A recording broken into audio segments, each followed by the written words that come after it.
The Fourth Amendment to the Constitution reads, "The right of the people to be secure in their persons, houses, papers, and effects against unreasonable searches and seizures shall not be violated, and no warrant shall issue, but upon probable cause supported by oath or affirmation, and particularly describing the place to be searched and the persons or things to be seized."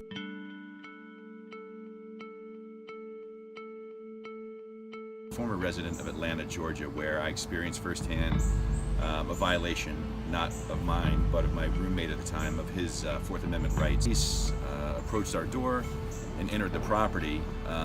What we would find later was the wrong residence. There was an address that was fairly close to our address, and without warrant, these police officers forced their way into our home. Search warrant is a court order that a judge approves that says you're allowed to go enter into this place and search for evidence or arrest people. It protects people against intrusions by the government in their most private spaces, in their homes, their persons, their papers, their cell phones, and it's one of the things that makes America a free country.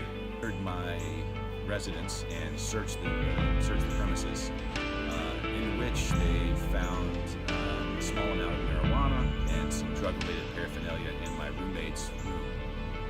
They took the materials from the premises, got our names and a lot of information about us, and left the property with my roommate's property. They didn't have a search warrant, and the issue in the case was whether the police were allowed to search the apartment without the warrant. His attorney found that his rights had been violated because of the illegal search and seizure and lack of a warrant and the lack of permission to take the material from the home.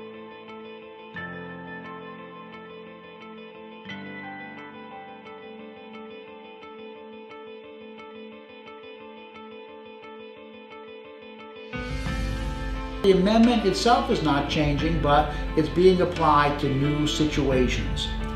For example, there was telephones. There's no telephones at the time the Constitution was written, but it applied to telephones. There was no internet, and now there's questions whether you can, the government can search your email or your cell phone. And recently, the Supreme Court held that you couldn't search someone's cell phone without a warrant from a judge. The police couldn't search someone's cell phone.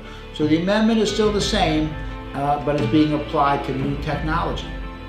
Group of interested people who want changes in our electronic communications privacy laws, and we need to update those laws. The last time the Electronic Communications Privacy Act was updated was in 1986, and a lot has changed since then. Recently, the Supreme Court said location information implicates the Fourth Amendment. It's part of our constitutional rights.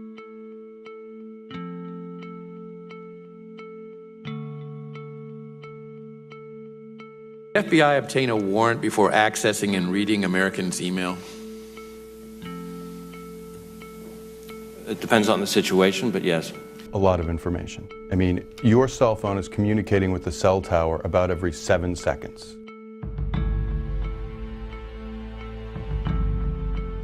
Month we'll be proposing legislation that we call a Consumer Privacy Bill of Rights to give Americans some baseline protection. What we need to do is have controls so that it's only accessed by law enforcement, for example, with a warrant when they believe that you've committed a crime, for example, or it's only accessed by companies with your permission when you want them to. Senator Al Franken, Democrat of Minnesota, said in a recent letter to the Justice Department, quote, "I am writing to ask you that the Department of Justice's own practice of requesting location information from wireless carriers.